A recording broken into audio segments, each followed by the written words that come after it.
Hello, everyone. I'm Kimberly Guilfoyle, and welcome to The Five. It is a special day in American history. 50 years ago today, Dr. Martin Luther King Jr. delivered his legendary Dream speech in Washington. It was a battle cry for liberty and justice for all.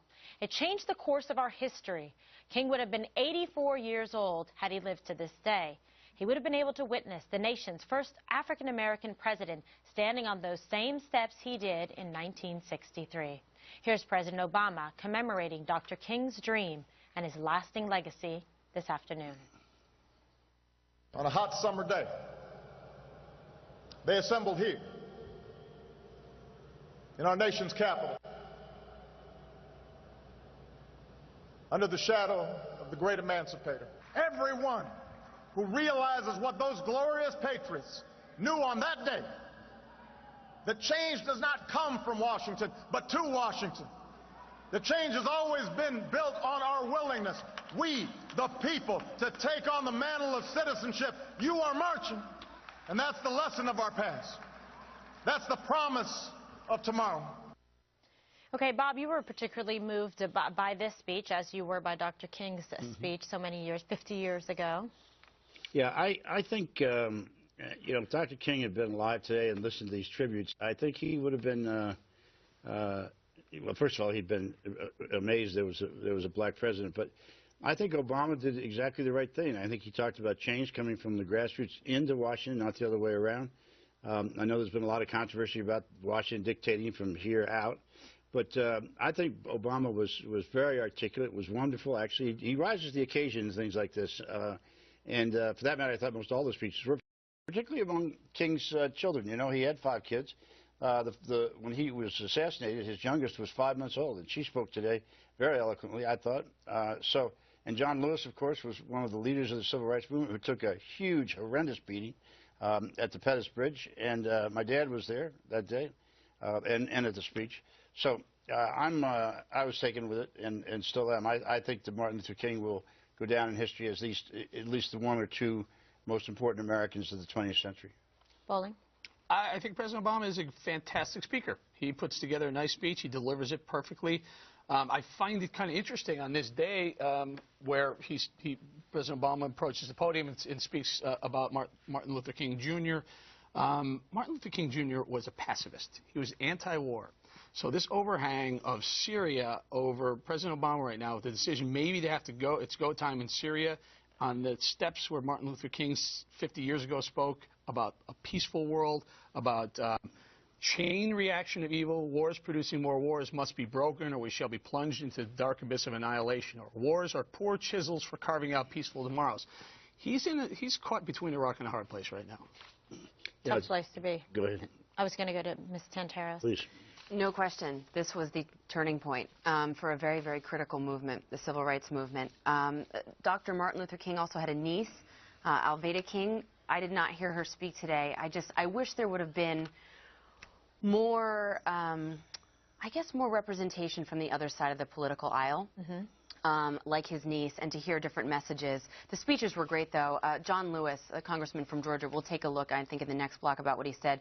But when he talked about what he went through, he says, "You don't know unless you've walked in my shoes."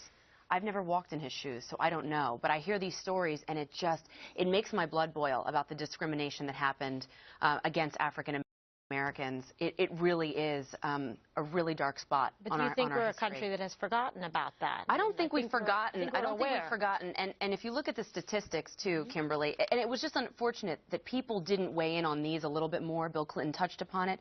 But now we have 26% of black Americans had high school diplomas when Martin Luther King gave the speech in 1964. 85 did last year, 85%.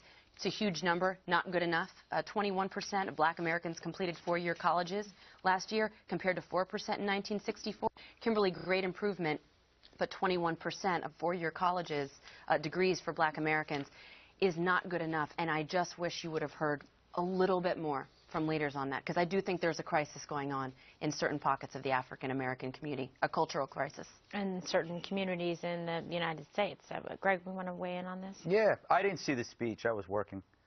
But I will say this. You know what I saw was an amazing rendition of the national anthem, which, if you saw that, was incredible. Those girls Nothing equal that in that of what I've seen, those girls singing. And I kept thinking, why can't everybody be that good and that authentic and that sincere and that real? And I guess that's the kind of thing that stuck with me, is like, do we hear anything new? All we get is soaring rhetoric without the sobering facts. We need to see excellence and achievement, and we need to evolve from political teams to actually unifying over similar problems. These problems that we talk about, whether it's crumbling families or joblessness, those are white problems too.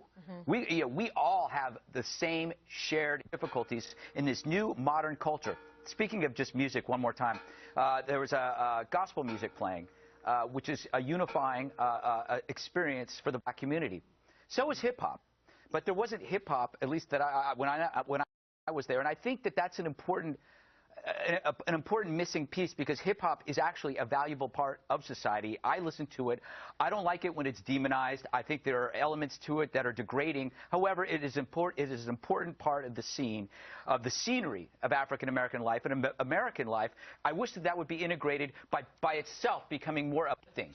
Find the uplifting elements of hip-hop. Just to Andrea's point, I do believe that there needs to be other voices. Sonny Johnson, African-American conservative, Camille Foster, Lupe Fiasco, Ben Carson, Alan West, Herman Cain, Kevin Jackson, Crystal White, Mia Love, Tim Scott. Where is Tim Scott? Why not put Tim Scott out there? That's all you need. Well, just some other good comments. You know what? It may have been that the people who organized this. I mean, clearly these are all progressive Democrats. But let me go back to a point. Eric made a point about the war. You know, Dr. King came out shortly after this, actually '65, against the war in Vietnam, and it ripped apart his movement. His movement was nonviolent, and what came along was, well, first of all, there was the Black Muslims and Malcolm X and what happened with his assassination, and then the rise of the Black Panthers and others. King was in a very difficult spot, and he was advised not to come out against the war, to keep his focus on jobs and justice and doing away with civil rights barriers to civil rights. I think it was a very difficult time for him. I had the opportunity once, when my dad worked with Dr. King for 8 years, I had a chance to meet him one time. He was such a powerful force. When we walked into a room, I couldn't say anything, which is, as you well know, unusual for me. A miracle. But I think Dr. King, he broke down the barriers that needed to be broken down. It was for people to follow him to start to pick him up, and that clearly